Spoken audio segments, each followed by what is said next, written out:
or, excuse me, or they possess, the penicillin binding proteins are altered.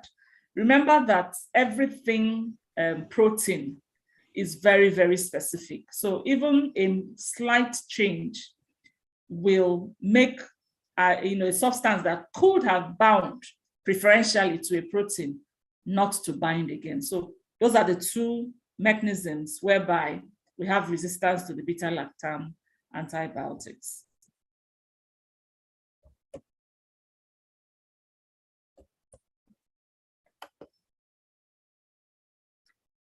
All right, so we also have the bacteria that produce what we call the beta-lactamases, the enzymes that will hydrolyze the beta-lactam ring of the antibiotics, making them ineffective. So sometimes the genes that these organisms have that encode those enzymes may be present or may be transferred via plasmid-mediated transfer. So in order to overcome this resistance, that is why we combine beta-lactam antibiotics with, a beta-lactamase inhibitors, the class we call BLICs, beta-lactamase inhibitor combinations. That's where we have the clavulanic acid and sulbactam. Earlier, many years back, all we had was the penicillins with the beta-lactamase inhibitors. But these days, we're also seeing cephalosporin and beta-lactamase combinations. Okay, so the beta-lactamase is designed to overwhelm all the beta-lactamase inhibitor rather, is designed to overwhelm all the beta-lactamase enzymes so that they don't act on the antibiotic.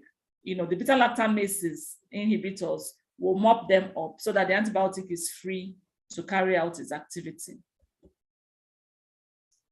Okay, so there are classifications of beta-lactamases. I won't go into them. You have A to D, AMBLA A, AMBLA B, AMBLA C rather, AMBLA D. We're not going to go into those details in this lecture. And then we could also have the chromosome encoded beta-lactamases, whether they are constitutive or inducible. The constitutive presents at a predictable level, whether the beta-lactam is available or not, that in the presence of or absence of the beta-lactam agents, that lactamase is produced. The other one is inducible. That one happens when the beta-lactamase is in the system, or when the organism is exposed to the beta-lactam antibiotic. And then the most troublesome ones are the gram-negative bacteria. Okay, then we also have the modification of the penicillin binding proteins.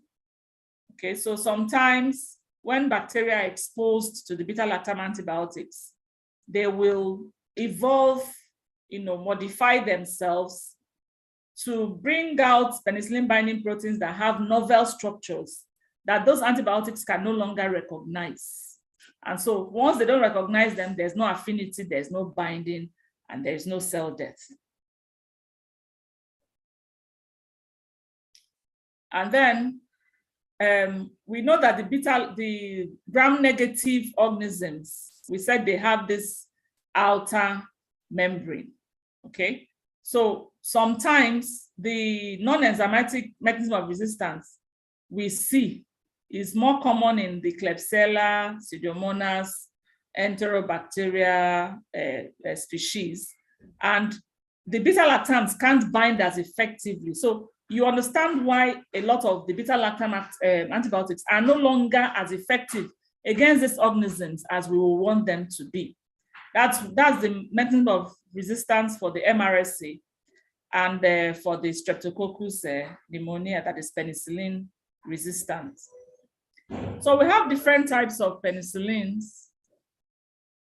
The natural penicillins, which we don't use so frequently anymore.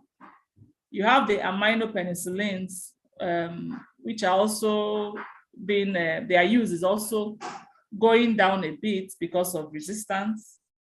You have the anti-staphylococcal penicillins, like oxacillin, flucloxacillin, and that class. You need to note that they cross the blood-brain barrier. You have the anti-pseudomonal penicillins, piperacillin, ticagrelin, and the like. And then you have the class I mentioned earlier, the BLICs, the beta-lactamase inhibitor combinations, whether it's ampicillin, sulbactam, amoxicillin, clavulanic acid, piperacillin, tazobactam, ticagrelin, clavulanic acid. So after oral administration, they are well absorbed and they are widely distributed to lungs, kidney, bone, and even placenta. And they're also very well distributed into most body fluids. I'm sure that you can identify when we're younger, how you know you took a good penicillin was when you went to ease yourself. And then the odor that comes from there tells you that, yes, I actually didn't take starch today. So they are concentrated in the urine, and those high concentrations make them very useful in treating urinary tract infections. They are metabolized to a limited extent in liver. Most of them are excreted unchanged by the kidneys, or they are metabolized and excreted by the kidneys. So in terms of drug interactions, high doses of the penicillin G, as what we call crystalline penicillin, and the anti-pseudomonal penicillin inactivate amino glycosides. And the probenecid increases the plasma concentration of penicillins, while if you combine penicillins and tetracyclines or penicillins and chloramphenicol, the bactericidal action of the penicillin will be decreased. Use of oral penicillin V or ampicillin with oral contraceptives will alter the GI flora, and there's a risk of decreased contraceptive efficacy and breakthrough bleeding. I had mentioned earlier that the major adverse effects of penicillins are hypersensitivity reactions, anaphylaxis, serum sickness, drug fever, rashes. And then if you have very large doses, you also have more severe systemic effects. Then remember that for the parenterals mostly, the penicillins come with sodium or potassium salts. And so it's important to remember that if that patient, particularly if the patient has cardiac disease or impaired renal function. They also give false positive Coombs test for hemolytic anemia. And they may also, carbonicillin and ticagrelin may cause platelet dysfunction. Then you have the GI effects, the nausea, vomiting, diarrhea, and of course, the broad spectrum ones may cause pseudomembranous colitis. So they are used, in fact, they are still very widely used for several infections: gonorrhea, pneumonia, meningitis, respiratory tract infections, tonsillitis that is of bacterial origin, prophylaxis against strep infections, bacterial endocarditis, cellulitis, staphylococcal infections, septicemia, UTIs, and so on. The penicillins are still widely used. And of course, they should never be used for patients who have documented hypersensitivity to penicillins, to cephalosporins, and to carbapenems. Remember we said that the beta-lactams, you have cross sensitivity. The only one that does not have that is the monobactams, because they have a different ring. And then it should also be used in patients that have infectious mononucleosis because of the risk of erythematous skin rashes. And then we have the cephalosporins. There are 5 generations for now. We have the first generation, the second generation, the third generation, the fourth, and the fifth. Cefazolin, cephalexin for first, cefuroxime, and cefaclor for second. The third generation, which is the most we know is the most bastardized, if I may use that word, class of antimicrobials, maybe except the quinolones. Ceftriaxone, ceftazidime, cefopoxime, and all that. The 4th generation cefepime, the 5th generation ceftaroline. Yeah, most of the cephalosporins are administered parenterally because they are not well absorbed from GIT. But of course, we know that we now have at least 4 or so oral cephalosporin, 4 or 5. Okay, and food delays their absorption, but they are distributed widely, though not all of them to the CNS. And they're mostly not metabolized, and they're excreted primarily unchanged by the kidneys. Excuse me. Except for cefoperazone and ceftriaxone, which are excreted in the feces via bile. Ceftriaxone, that's why it has dual elimination. And then we should discourage our patients from taking alcohol, even up to 72 hours after taking a dose, because they may experience disulfiram-like reactions. And then the same issue with probenecid to block the renal tubular secretion of this cephalosporin. So the plasma concentrations are increased. Adverse effects, still hypersensitivity, most threatening, most common, rarely anaphylaxis. And then when you give intramuscular administration, it's painful. That's why if you must give the IM, you give it with lidocaine. In patients with impaired renal function and you give high doses of cephalosporins, there may be seizures and confusion, bleeding disorders, but the coagulation disorder occurs mostly with the poorly nourished patients, patients with renal failure, and patients who are elderly. Of course, the oral forms will cause nausea, vomiting, and diarrhea, which you could administer with food to help the patient cope with it. And then you have the antibiotic-associated pseudomembranous colitis, particularly with the 3rd generation cephalosporin. They may also be nephrotoxic, and then they could also give you this false urine glucose test. But these days we do more of the blood glucose testing. So we use the 1st generation cephalosporins as alternative therapy in patients who are allergic to penicillins. We also use them to treat staph infections and streptococcal infections. The 2nd generation agents are used to treat polymicrobial infections, like the foot ulcers in diabetic patients, but they're no longer the drug of choice anyway. Nosocomial aspiration, pneumonia, and then pelvic and intra-abdominal infections. The 3rd generation are drugs of choice for infections caused by Acinetobacter and some anaerobic organisms. And then the 4th generation has a very broad spectrum of activity, gram-positive and gram-negative, but tending more to the gram-negative. You know, what I usually tell my students is that when you start from generation 1, you are more gram-positive. As you increase in the generations, you move more to the gram-negative till you get to the 4th generation, which is like a balanced candidate on both sides. Okay, so the 4th generation has both gram-positive and gram-negative. The 3rd generation does not have very good gram-positive activity.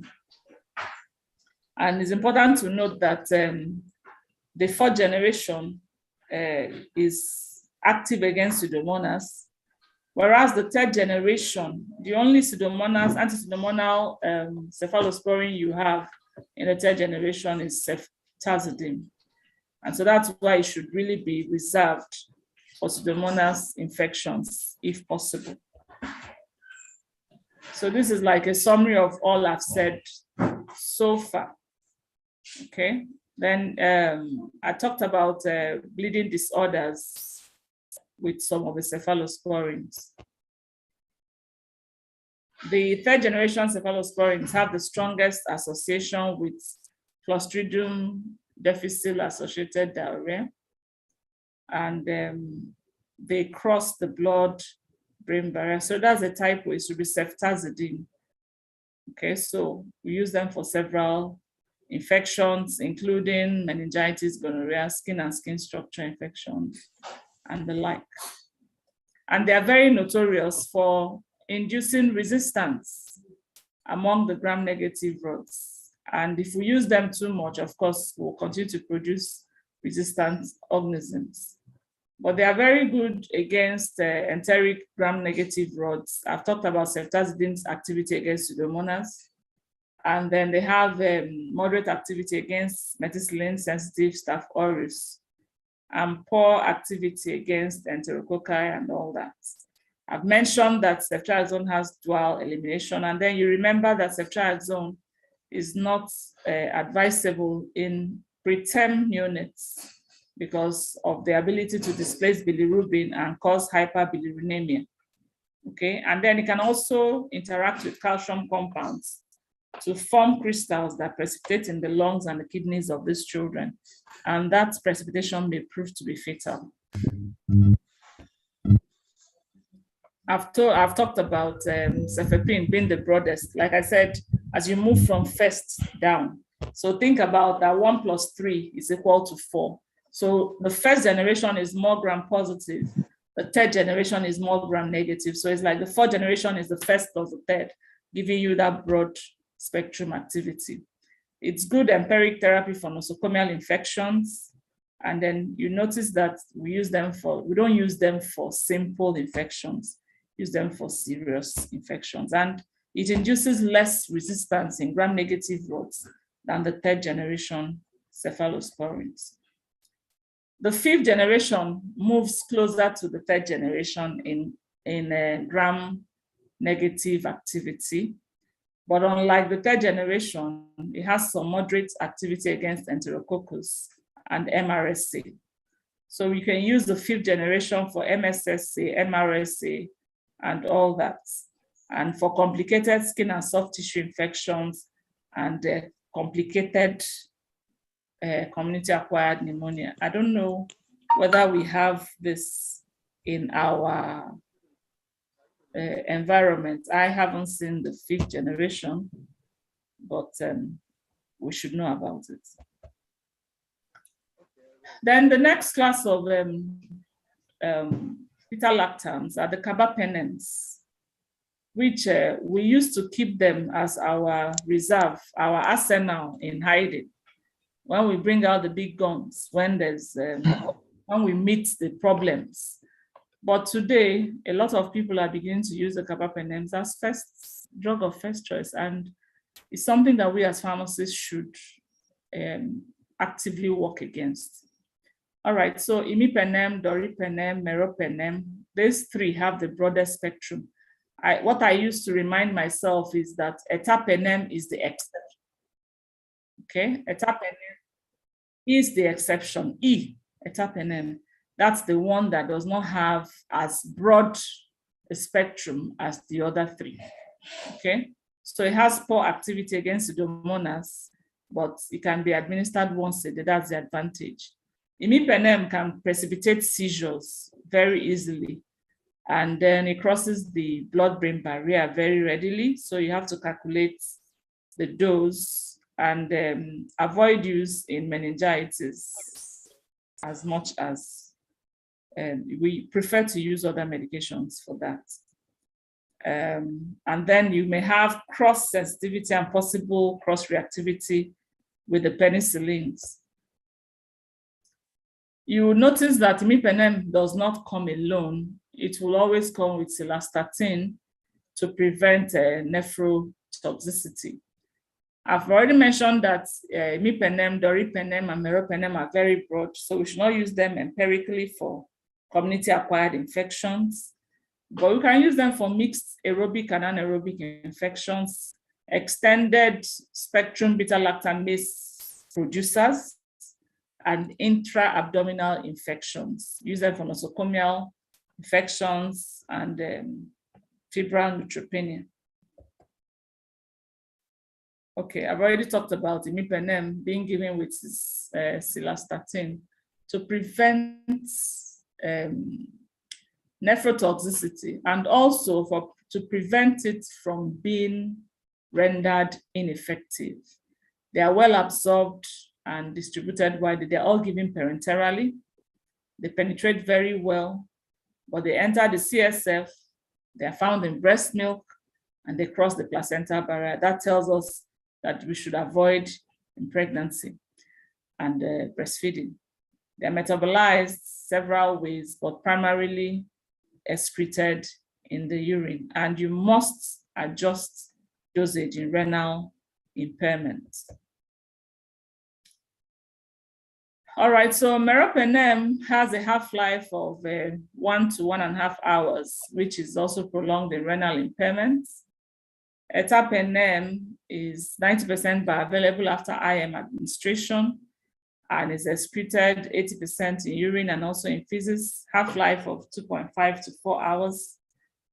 Imipenem has a half-life of 1 hour, which can be prolonged in renal impairment, excreted almost 70% unchanged. And then doripenem has a half-life of 1 hour and is excreted in urine. So you see why we need to keep an eye on all these drugs when there's some measure of renal impairment. Just like other beta-lactam antibiotics, probenecid would increase the serum concentration, and we don't advise concomitant use.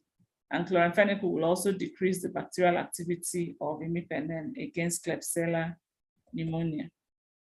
The adverse effects, you have most commonly nausea, vomiting, seizures, particularly when patients have a history of seizures. So that history taking is important, or they have underlying CNS disease or renal insufficiency. Imipenem is a worst offender in this case, but all of them are candidates to cause seizures. You also have transient elevations in liver function, okay, hypersensitivity, which cuts across the beta-lactams. So they may be used alone or, for mixed aerobic and anaerobic infections. And they are used as therapy for serious nosocomial infections or for patients who are immune compromised. And then they may also be used alone for combinations that normally require antibiotics. And so I don't know what happens. I hope we'll have time to talk a little bit, but I really like to know what happens in your hospital when they use the carbapenems. Do they use them alone? I've seen prescriptions where we have meropenem and then metronidazole. And I always ask, what is the metronidazole doing there? You make up your mind what you want to do and what you want to treat. So these are things that we need to look into and know what to do about. And the monobactams, aztreonam is the only candidate there. It's safe in patients who are allergic to other beta-lactams, except ceftazidime. Has very similar spectrum of activity to ceftazidime, has good activity against the gram-negative rods, pseudomonas, and moderately active against Acinetobacter. So they are very useful for gram-negative infections, including pseudomonas, particularly in patients that have a history of beta-lactam allergy. And is administered parenterally, is well absorbed completely and widely distributed. And you see also excreted primarily unchanged. I know we realize what happens when drugs are excreted primarily unchanged in the renal. They will be damaging to the kidneys. All right, so just like other beta-lactams, probenecid will increase the serum concentration. And then if you use them concomitantly with amino glycosides or other beta-lactam antibiotics, you have synergistic or additive effects. And there are other drugs that induce beta-lactamase production, like imipenem and cefoxitin, may also inactivate aztreonam. And chloramphenicol, just like across all those beta-lactams, antagonizes their effect. So if you must give chloramphenicol with most of these drugs, you must separate their administration by several hours. The most common adverse effects, you have the GI, diarrhea, nausea, vomiting, bleeding, bloating, and C. difficile diarrhea. You have transient eosinophilia, leukopenia, pancytopenia, anemia, and the like. And then you also have transient increase in liver enzymes and alkaline phosphates. Hepatitis, jaundice, and other manifestations of hepatotoxicity may occur, but rarely. You have hypotension and transient ECG changes, insomnia, seizures, confusion, hypersensitivity, and dermatologic effects. So what are they used for? They're used to treat complicated and uncomplicated UTIs, septicemia, lower respiratory tract infections, skin and skin structure, intra-abdominal, gynecologic, and they're usually very active against gram-negative aerobic organisms that are resistant to antibiotics hydrolyzed by the beta-lactamases. So we go on to the glycopeptides. The one we have, I don't know whether people have televancin, but what I see mostly in my own environment is vancomycin. Okay, so vancomycin has activity against all things gram positive. Of course, except the vancomycin resistant enterococcus. And that one, you have to use televancin. So adverse effects, you have the Redman syndrome, which is a flushing hypotensive infusion reaction, which is why you don't give vancomycin in a hurry. Okay, it's actually preferably given in a short, in an infusion. Okay, so polyabsorbed PO. So the orals are used for CDAD, that's Clostridium difficile associated diarrhea. It has good activity against MSS, methicillin sensitive Staph aureus, methicillin resistant Staph aureus, streptococci, C. difficile, and so on. But it has virtually no activity against gram-negative organisms. So anytime we use vancomycin empirically and the results are out and it's gram-negative, the most important thing to do is to stop the vancomycin immediately. How does it act? It inhibits the biosynthesis of peptidoglycan the same way the penicillins also do. Okay, so when the bacterial cell wall is damaged, then the body's natural defenses can attack the organisms. So what is the mechanism of resistance to vancomycin? Is the formation of peptidoglycan receptors with reduced glycopeptide affinity. Remember what we talked about earlier. Anytime they modify the proteins so that affinity is affected, then you have some measure of resistance. So there's decreased binding of the vancomycin, therefore there's decreased inhibition of cell wall synthesis, and therefore the organisms survive. Okay, so that is how the mechanism of resistance to vancomycin, that's what it is. So it's polyabsorbed from the GIT, is administered parenterally, and diffuses well into all those fluids, excreted approximately 85% unchanged, and you have a small amount eliminated via the liver. So definitely, it's nephrotoxic. And if you administer it with other nephrotoxic or toxic drugs like amino glycosides and amphotericin B and the like, then there's high risk of the patient's kidney function deteriorating very, very rapidly. So adverse effects, you must make sure that parenteral vancomycin is administered slowly and by IV. If it's given rapidly, there's a hypertensive reaction that occurs. And then it's not something we need to and in fact, it should not be given rapidly. Hypersensitivity reactions will occur, and sometimes even neutropenia may occur. So it's a drug of choice for patients with serious staphylococcal infections, and may be used with an amino glycoside for treatment of Streptococcus faecalis. But remember that this combination is a very dangerous one. And so that patient's renal function must be monitored very, very closely. And of course, the orally administered vancomycin is a drug of choice for treating patients that have severe cases of Clostridium difficile pseudomembranous colitis.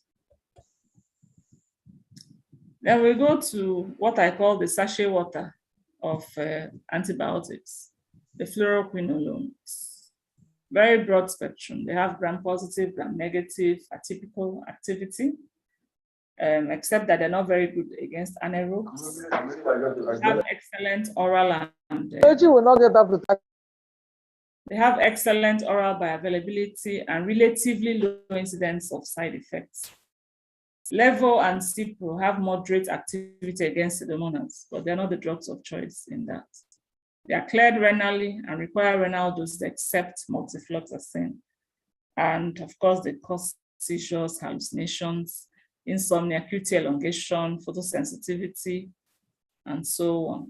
We use them for community-acquired pneumonia, sinusitis, systemic gram-negative infections, and intra-abdominal infections, acute exacerbation of chronic bronchitis, UTI.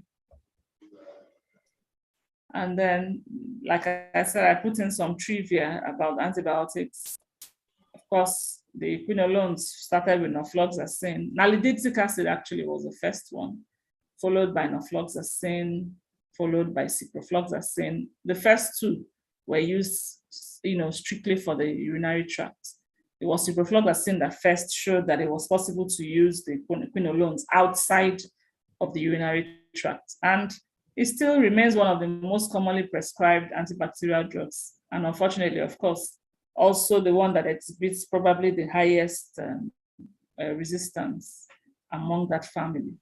So we have newer generations, Levo, Moxis, pafloxacin, and Levo is now being used. I think the use is now becoming a little more common, almost getting to the level of ciprofloxacin. And Levo has long half-life, can be taken actually once a day.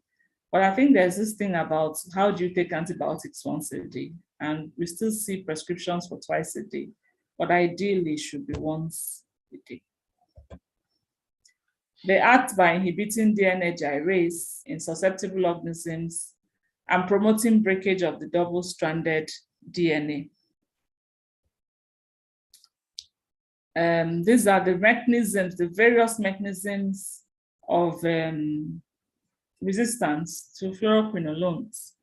The target-mediated resistance, which is mutations in the enzymes as enzyme interactions. You have the plasmid-mediated resistance. You have the plasmid-encoded efflux pumps, which pump out, push out the quinolones from the cell. You have the chromosome-mediated resistance, and so on and so forth. The important thing is that they all work to reduce the rate of retention or the quantity of the drug retained within the microbial cell. And as long as they are being pumped out, then they will not be able to carry out their activity, very well. All right, so quinolone resistance, I've already mentioned, is most associated with mutations in those enzymes, the gyrase or the topoisomerase 4. Okay, yielding strains with mutations in both enzymes. We also have the plasmid mediated. The problem with the plasmid mediated is that it can jump from one organism to another one, different organism. Unlike the target mediated that is within the species. Plasmid, you can go horizontally. So it's a very, very serious matter, okay? And all this just tries to explain how the plasmid encoded efflux pump, generates fluoroquinolone resistance. Like I had said, their effectiveness depends on how much the concentration that is able to be retained within the microbial cell. So the microbes now cause the efflux pumps to be hyperactive. And so the ciprofloxacin is pumped out faster than probably it comes in. So you have cellular concentrations are lowered. And so you have the background for resistance being created. They're well absorbed orally and parenterally. And the bioavailability of oral is 80 to 100. So oral to IV is almost the same, except ciprofloxacin.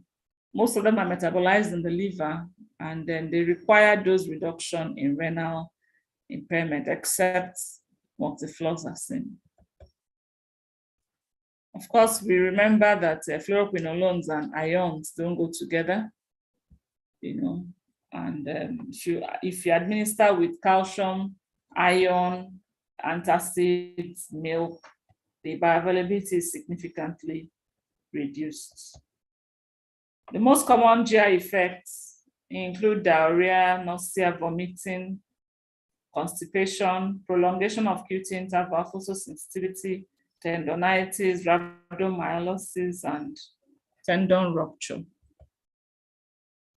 So they are used to treat community-acquired pneumonia, nosocomial pneumonia, complicated and uncomplicated UTIs, septicemia, LRTI, skin and skin structure infections, and prostatitis. You know that there are very few. The prostate gland is one of the places where antibiotics do not get distributed easily to. So there are few that are distributed. The fluoroquinolones are one of those few. Then we have the amino glycosides, very toxic, class dose-related nephrotoxicity, ototoxicity, and neuromuscular blockade. However, they have activity against many of our problematic pathogens, like the Pseudomonas and the Acinetobacter. And they're also very good candidates for combination with the beta-lactams to improve efficiency of bacterial killing. They're effective against gram-negative and have moderate activity in combination with the beta-lactam against the gram-positives. Fun. Don't use them as monotherapy against the gram-positive and against That is atypical really hot. anaerobes. They can be given once daily, or extended interval dosing, except in renal dysfunction. They have poor CNS penetration. I've already said it's not good for monotherapy. It's used in febrile neutropenia, sepsis, ventilator-associated pneumonia, and endocarditis, osteomyelitis in combination, and sepsis. So they are bactericidal. They bind irreversibly to the 30S ribosomal subunits, preventing or inhibiting protein synthesis, which is required for maintaining the bacterial cell. And how is antimicrobial resistance to them expressed? It comes either intrinsically adaptive or acquired. So the intrinsic one is when the bacterial cell wall, has natural low permeability. So many of the amino glycosides are not able to penetrate and be taken up by the bacterial cell. Then you have the adaptive one, when there are changes in the environment that bring about changes in the gene or protein expression. Remember that anytime there's even a slight change in the protein, adhesion, affinity, and all that is affected. And then sometimes you could also have the plasmid-mediated resistance when the plasmids transfer the resistance genes, or when the existing genes mutate to something else. So you could have reduced uptake by the organism of the amino glycosides. So either the uptake is reduced or the efflux is increased. You could also have the alterations at the binding sites, like I mentioned. Once the protein is altered, binding is altered. You could also have enzymatic modification, or inactivation of the amino glycosides by amino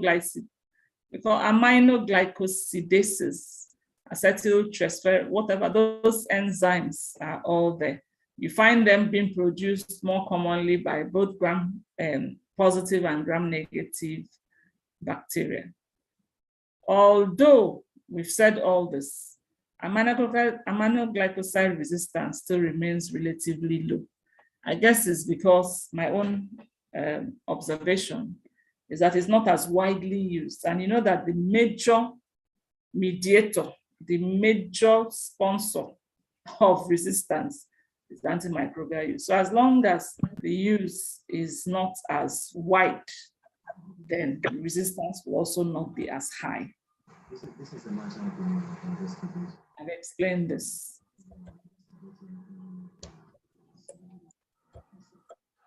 All right, so they are poorly absorbed from the GIT, except when there's inflammatory bowel syndrome or liver failure.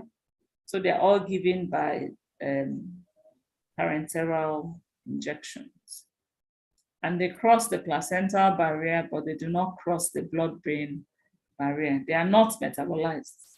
So you see, they are nephrotoxic.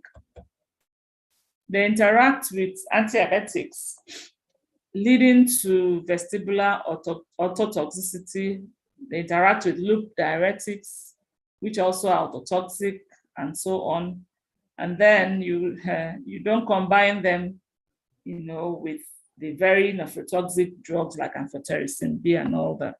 You have increased nephrotoxicity. The most important adverse effects to these drugs are the autotoxicity and the nephrotoxicity. Happens in the elderly, patients with renal failure, and dehydrated patients and all that. When we talk about these drugs that cause that are nephrotoxic, it's not just semantics, it's real. I still remember a very recent case, I think sometime in either January or February. We had this child who came in, had very complex case anyway. And then we had to place her on vancomycin. She started vancomycin like this morning, and by the next day, all her renal values had gone out of range. And the doctors were worried, said, why this acute renal failure? Once we stopped the vancomycin, the patient's renal status recovered. So it's something that it's not just, it happens. So we need to help monitor and take note and be sure that these nephrotoxic drugs, and many antibiotics are nephrotoxic, don't harm the patient. They may also produce neuromuscular effects, which range from peripheral nerve toxicity to neuromuscular blockade. Then, of course, you have allergy, urticaria, stomatitis, and all that. So they are useful in treating serious infections, gram-negative bacteremia, UTIs resistant to penicillins, infections of the CNS and eye. You have the gentamicin and all that eye drops, ear drops, endocarditis, and then neomycin. You see them topically being used. And also the tablets are used to kind of sterilize the guts prior to surgery or when there's hepatic failure. And they should not be used in patients that have documented hypersensitivity to amino glycosides. And then we have the macrolides and the ketolides, clarithromycin, erythromycin, azithromycin, telithromycin. Very, very good coverage of respiratory pathogens. Also good with atypicals. In fact, they're the drugs of choice against atypical organisms. Haemophilus, Moraxella catarrhalis, Helicobacter pylori, and all that. And anaerobes, enteric gram-negative rods. The problem with this class is that they prolong QT intervals. And in fact, you should actually avoid them in patients that have serious cardiac issues. They also cause hepatotoxicity. And then azithromycin has very long half-life. So in fact, studies have shown that the 3-day course and the 5-day course, there's no difference in outcome. So there's no need, you can take it for 3 days and still get the outcome. So we use them for upper respiratory tract infections, lower respiratory tract infections, and atypical infections and Helicobacter pylori, eradication. You have the tetracyclines and the glycyl cyclines. We have tetracycline, doxycycline, minocycline, tigecycline. They are broad spectrum, but their use is severely limited by resistance. And they are used for a variety of uncommon infections like rickettsia, spirochetes, and moderately active against staph MRSA. Tigecycline is very good against enterococci, including the vancomycin resistant enterococci.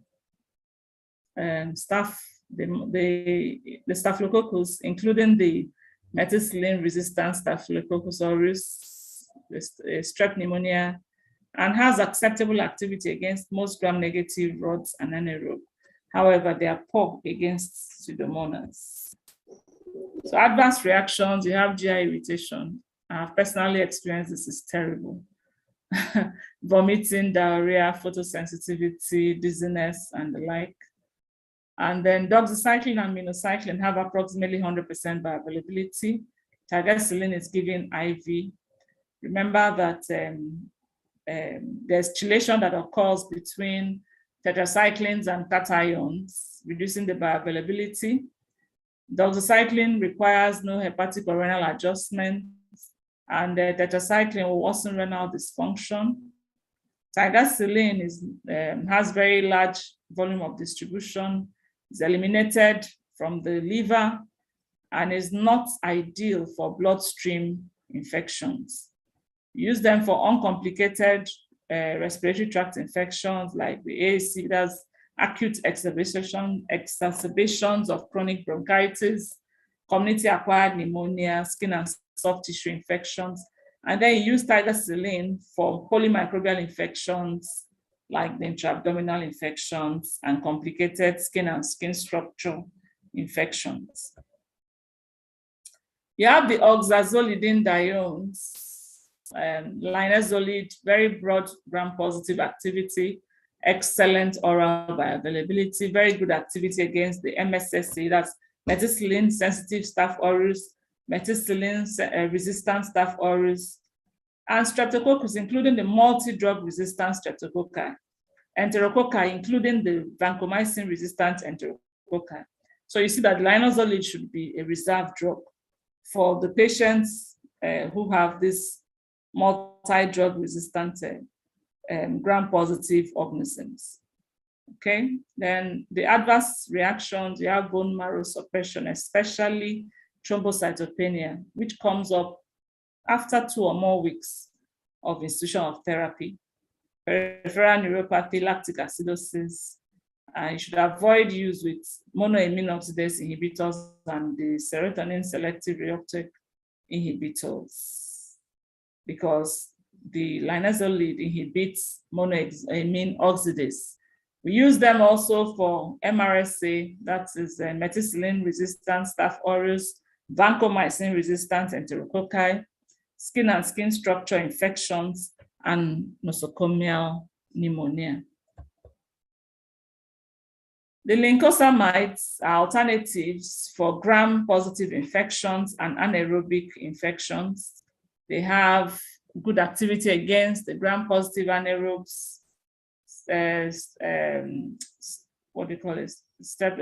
pyogenes, moderate against staph, including the methicillin-resistant Staph aureus, the gram-negative anaerobes, and the like. They're also very useful for infections of the oral cavity and anaerobic intra-abdominal infections. Then you have the nitroimidazoles, metronidazole, antinidazole, very good activity against the gram-negative and gram-positive anaerobes, moderate activity against Helicobacter pylori, and poor activity against gram-negative and gram-positive aerobes. And then the anaerobes that reside in the mouth. Adverse reactions, you have nausea, vomiting, diarrhea, metallic taste, and so on, and inhibits warfarin metabolism.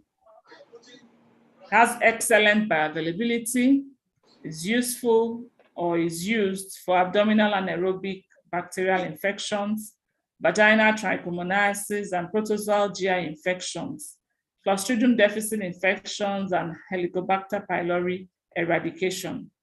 However, we must note that metronidazole's effect on the GI flora can set up the patient for colonization with nasty organisms such as the vancomycin resistant enterococci. We have the nitrofurans, even though we don't use them so much anymore, except still in our UTIs. Retain excellent activity against E. coli and adequate coverage of other common community-acquired urinary pathogens like Citrobacter, Klebsiella, Proteus, and all that.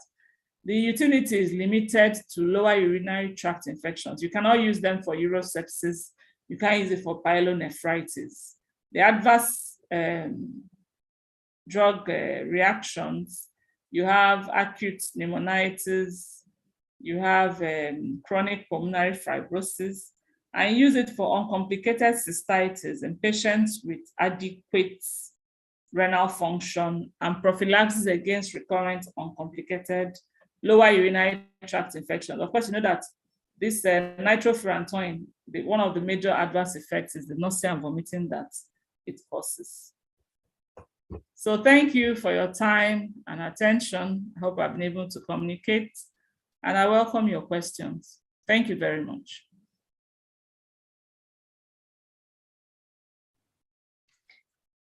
Wow. Thank you so much, Dr. Chinenye Nondugo. I'm sure that you have kept so many people captivated. That's why we still have so many people online. Thank you very much. I'm sure a lot of people will agree with me that that was a well-researched and wide presentation that covered so much. And I'm sure if we had left you, I believe you were seeing my messages in your private chat over and over. We had left you, would have gone. You have continued like that. Thank you so much, Ma. We really appreciate this, and I'm sure it will go a long way in helping a lot of people to situate things. So because the time is fast spent, we'll just go straight to the questions. I have questions. I've asked that all questions should be on the chat box because we might not be able to take direct questions. So some of the ones I have here, I'll just go straight to it so that you'll be able to attend to it right away. Okay, so the first one I have here on the chat box has to do with, okay, just a minute. Somebody says I saw a prescription today on levofloxacin 500 milligram, and also, sorry.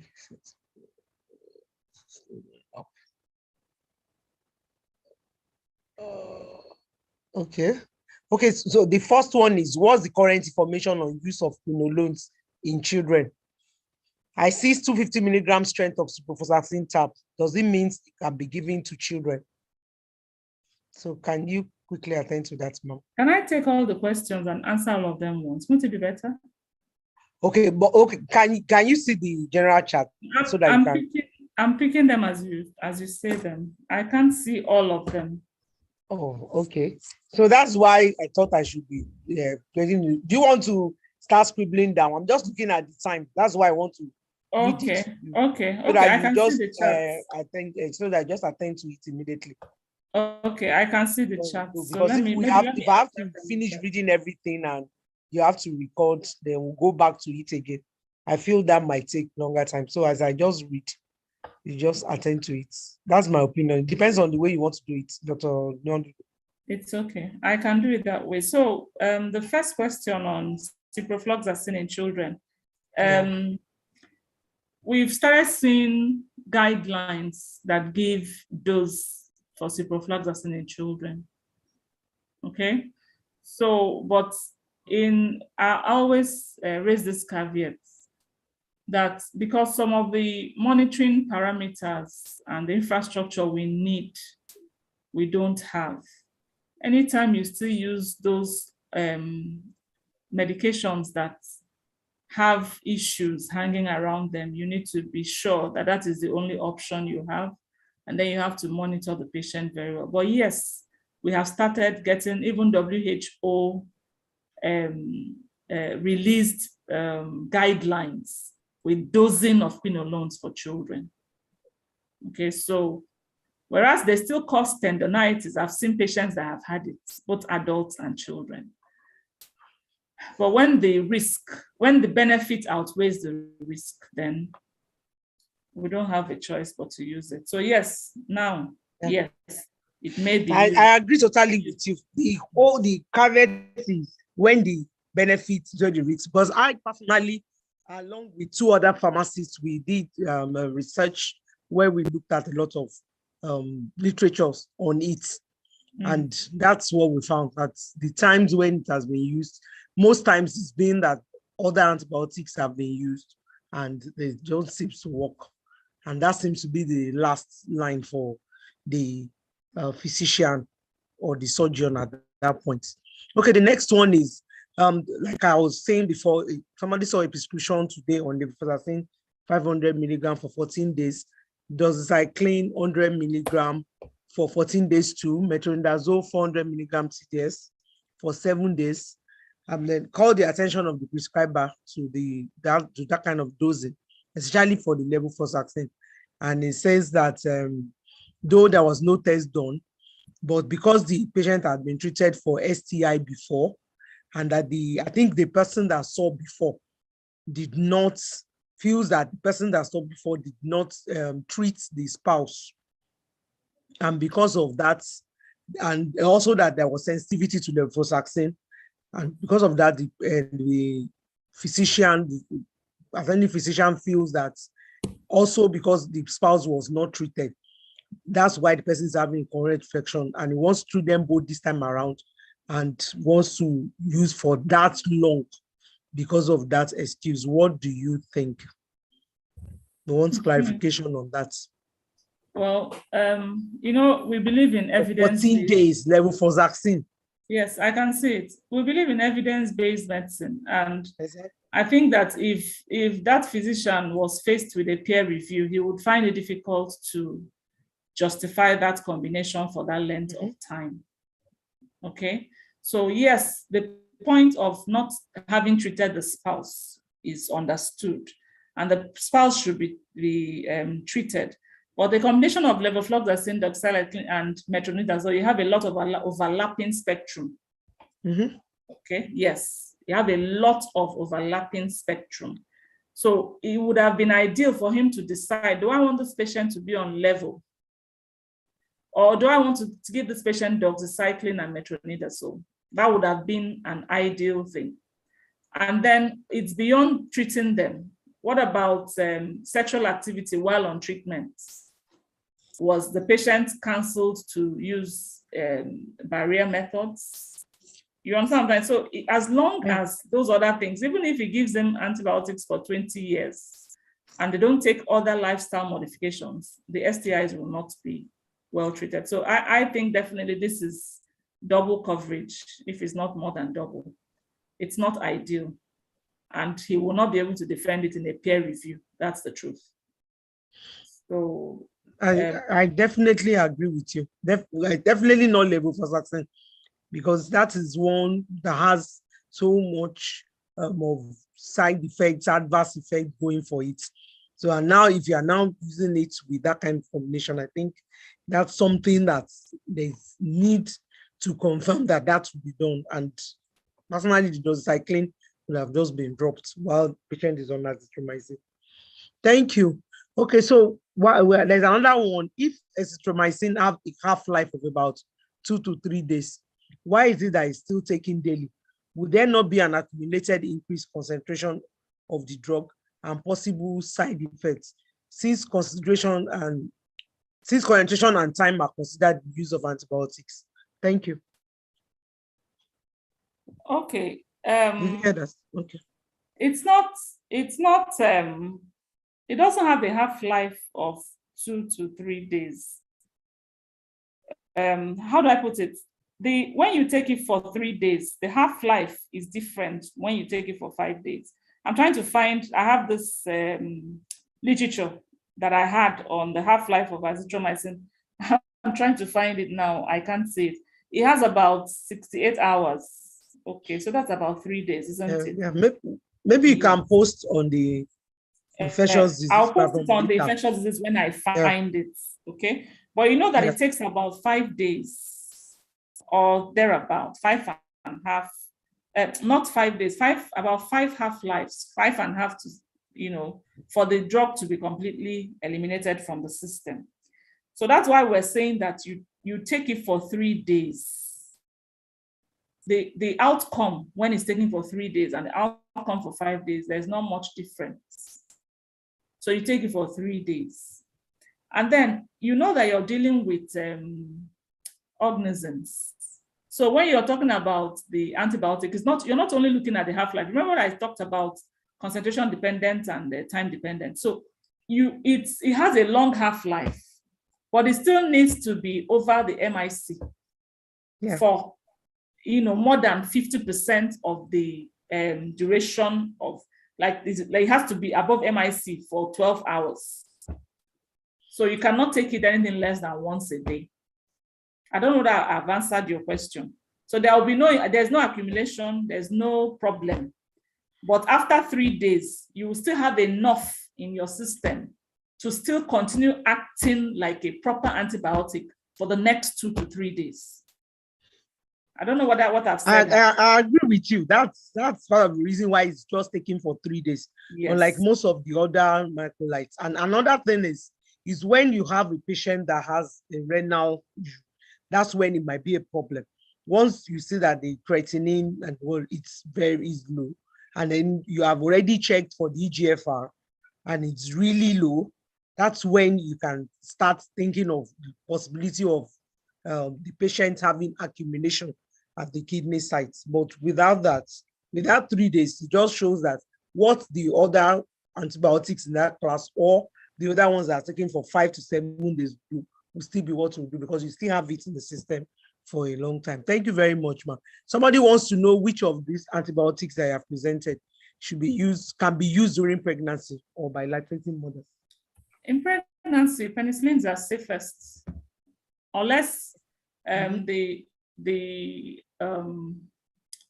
unless the infection that is being treated is not sensitive to penicillin, then you can go to another thing. But as a rule of thumb, for most pregnant patients, and even after delivery, we still use penicillins. That they are the safest. Thank you. So somebody wants to know about the clinical significance or adverse effects that is expected with combination of imipenem and metronidazole. You mentioned it during your presentation that there's no need for such combination. So they want to know what exactly. It's not adverse effects as much as double coverage. Okay. You know what we call double coverage? When you use 2 drugs that will cover exactly the same spectrum, and it's not as if using the other one alone will not. Remember I said that the carbapenems are used as monotherapy in conditions that you ordinarily would have used combination. So on their own alone, they will cover those organisms and treat them and handle them well. Why add a second drug? So it's an unnecessary drug in that case, if it is with a carbapenem. Okay, somebody wants to know what bacteriostatics and bactericidal can be taken together at a time. You should. It's not But I thought you already mentioned that, but anyway. not advisable. Yeah. Then, okay, I think we have seen that. The carbapenems reserved as a last resort presently being used as first line. Like I've seen cultural results where imipenem and meropenem showed resistance. What can we do in a situation? It's just jumping. Okay. Okay, did you see that? Yes, I'm seeing it now. Jumping. Okay, so can you just? So the cultural results where the imipenem and meropenem, like when the carbapenems show resistance, there's little you can really do. It depends on the organism that you have found. You can try them. If it's gram positive, you can try and see if linezolid will work. If it is gram negative, and then sometimes we've gone back. I've had a case, a woman she had sepsis postpartum. I don't know what happened really. Severe sepsis. In fact, she was in shock. And we're looking for linezolid for her. But the culture results showed that chloramphenicol was going to be effective. So while the infectious disease physicians wanted to wait and get linezolid, I told them to start with the chloramphenicol. I know chloramphenicol was not being used much. And by the second day, the woman had regained consciousness. And by the 5th day, she was discharged without using linezolid. So sometimes when you see those resistance,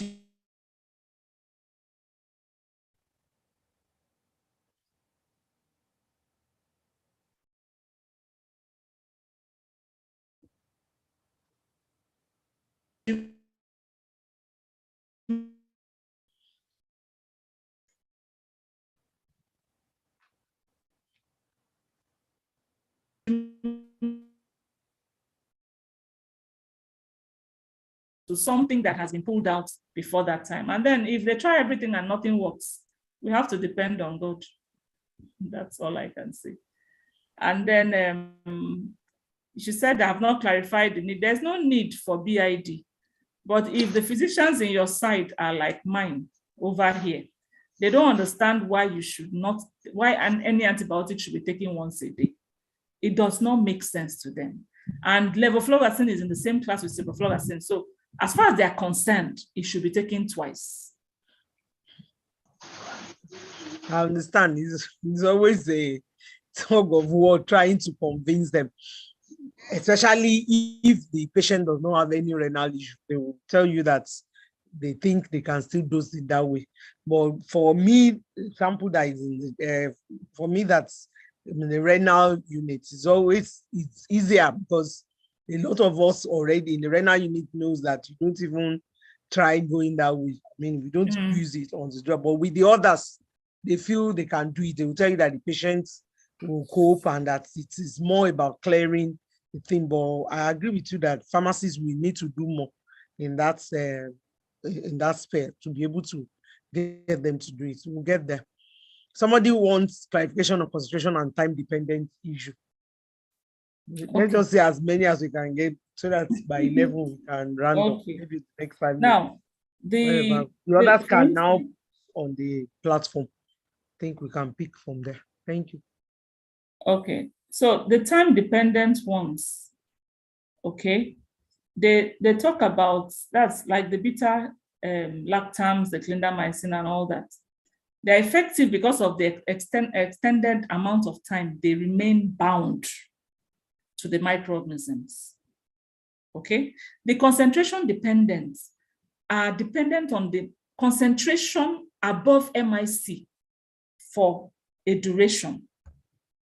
So that's why if you're looking at the concentration dependence, they have high concentrations at the binding sites, and they need to have those concentrations remain above MIC. You remember what is MIC now? The minimum inhibitory concentration. Okay, at the site of infection. For the time-dependent one, that is, how do I put it? They are effective because of the amount of time they are bound, not necessarily their concentration. So for the time-dependent one, you have to be sure that you have the drug available to bind for a period of time. It's not what will I call it? It's not metabolized and excreted out before the next dose. The concentration dependent, as long as you're able to achieve concentrations above MIC for at least half of the dosing result. If it's taking 12 hourly, for 6 hours, it must be above MIC. If it goes below MIC, then you have a problem. So that's when you sometimes use the continuous infusions for some of those concentration dependent, what do you call it? Antibiotics. I don't know whether I've really explained it to the person that is asking. I hope so. If there's anybody that needs more clarification on anything, I think can they inbox you if you don't mind? Yes, private chatting, right? Yes. Oh yes, thank you. Okay, I think we have discussed this over and over. Somebody still saying that the same prescriptions to compound for levofloxacin or ciprofloxacin for children based on weight. I think we have talked about it. I don't know. Yes.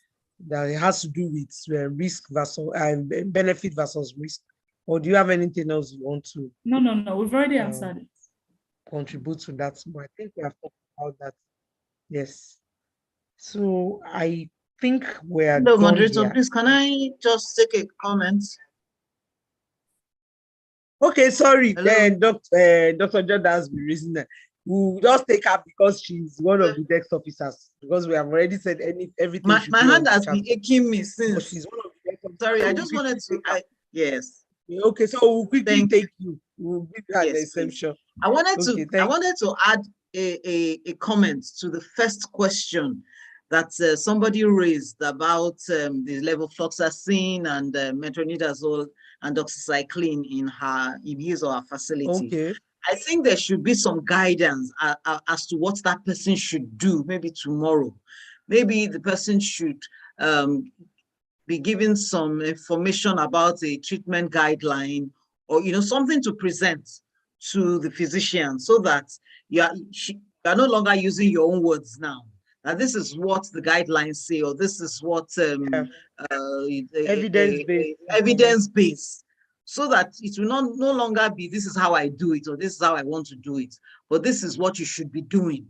So that we don't just leave it at the level of, this is how I want to do it. You have tried to intervene, the person has insisted for this particular case, but I think she should go back, or he should go back and say, excuse me, I just wanted to raise that issue again and see what the guidelines say. And I think that let's discuss it together so that there can be some kind of discussion and learning that will come out from that incident. Thank you. Okay. Thank you very much. That means he has to also know what the STI the doctor is actually treating. The physician is treating, because it wasn't even mentioned. Yeah, because they're different. If it's, for instance, if it's trichomoniasis, there was no need for any other thing except metronidazole, perhaps. So maybe they may engage the physician, more. Exactly. That engagement should actually start so that we don't just leave it, because tomorrow he will do the same thing, because there hasn't been any further discussion that has elevated his knowledge above what he knows. Yeah. Thank you. So with that, I think we have come to the end of this presentation today. And I know that with this, we have been able to sensitize people, and we look forward to the next presentation, which I'm sure will be equally engaging. Can we have Dr. Benjamin to give us the closing remarks as we round up? Dr. Benjamin, are you there? Yes, I am.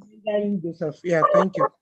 So can you give us the closing remarks before we...